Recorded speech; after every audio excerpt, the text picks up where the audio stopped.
the onus is always on the queer Christian to be the polite one. So if we're in a situation where we have to argue something from Scripture, argue for the validity of same-sex relationships, and I put that in really heavy quotation marks because I think it's an awful phrase, then for the straight person entering that fray, this is just some kind of intellectual discussion. But for those of us who are queer coming into that conversation, this is our whole lives. We risk much more moving into that conversation absolutely than the cis straight person. And I think they forget that. I don't think they consider that when we're having these discussions, when we open up. It's such an outpour. It's so vulnerable, and then to sort of come back with these clinical answers with the yes or no, or saved or unsaved, abomination or clean. It's so damaging. I think that's sort of the humanity of the question is sort of missed in all the theology of it. So for the first 30 years of my life, I kind of repressed it even to myself. And so in many ways, I was living as a straight Christian, in inverted commas. So what does it feel like to be a queer Christian? Utterly liberating. And I would say that my coming out experience, whilst it was very painful because I was married with 2 kids, was a kind of born-again experience. Coming out was this much deeper liberation, because it was a moment of absolute honesty. This is really who I am.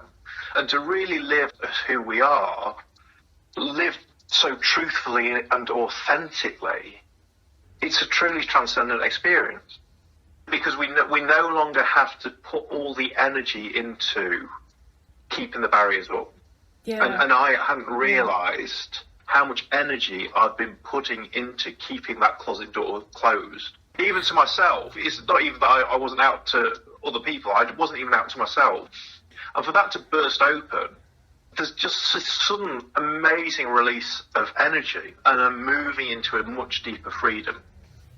When I came out, my life had been so dominated by guilt, particularly around sex and sexual feelings, that I resolved when I came out, I was like, I'm never going to feel guilty about sex ever again. And actually I haven't.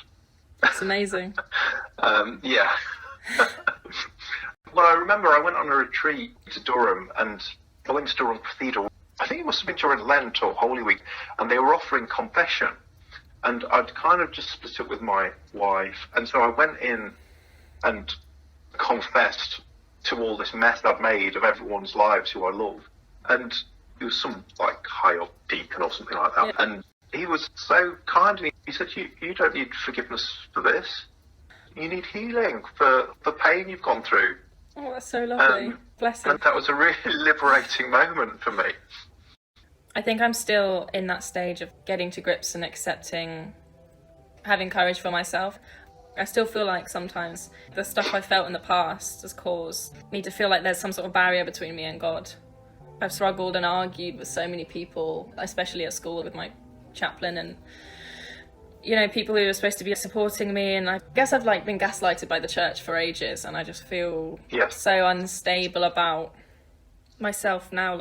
I've had so many nights crying, sobbing, just warring with myself and others and my own thoughts, and thinking God, how can you want this for me? And I have come to the conclusion that I am holy as I am, but I think still a part of me needs to recover and catch up from my past. Yeah.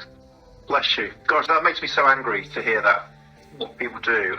And you're absolutely right. It takes time, even though we know in our heads that what we've been told was a lie, because we've absorbed it almost into our souls, but certainly into our bodies or part of our makeup. And it does feel physical sometimes. Yeah. I feel definitely sometimes when I'm entering a religious space, first thought is fear and anxiety. I do feel how am I going to be received? Am I going to be actually welcome here? Yeah. It is still frightening, I think. I'm still getting over that. And it's also, again, recovering from those medicalised terms that have made me feel like I'm wrong.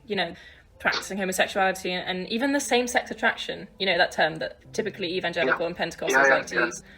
It literally comes from an original mental disorder that was decommissioned years ago. same-sex attraction disorder was a recognised disorder. Yeah.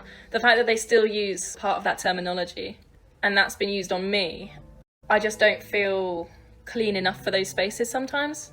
Even opening my Bible, I sometimes feel resistance, like, I'm not welcome in this book. Do you know what I mean? It's quite deep-rooted, isn't it? I do know what you mean.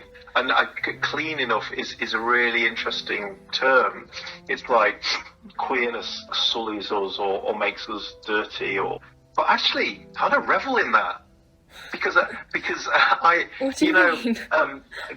Because there is this view that holiness is about being pristine and untouched and untainted, like Jesus floating around in white robes and so on.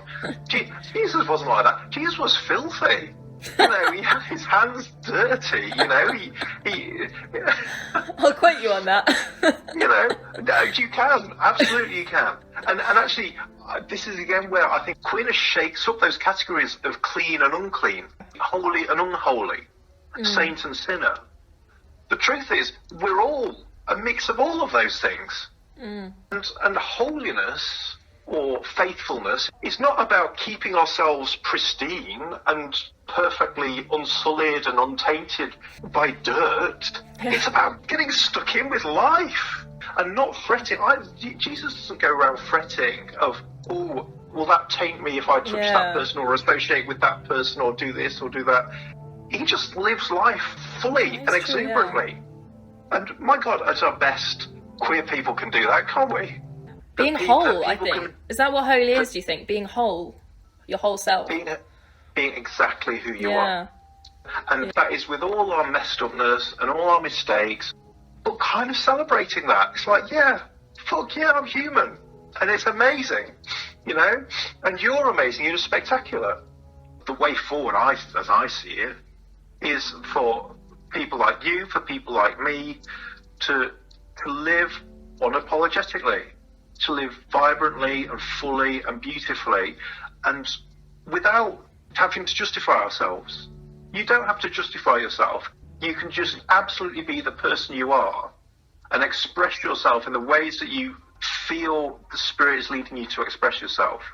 And if we live vibrantly and free as LGBT people, then the church has a choice, and they can embrace that and embrace the vibrancy, or they can reject it.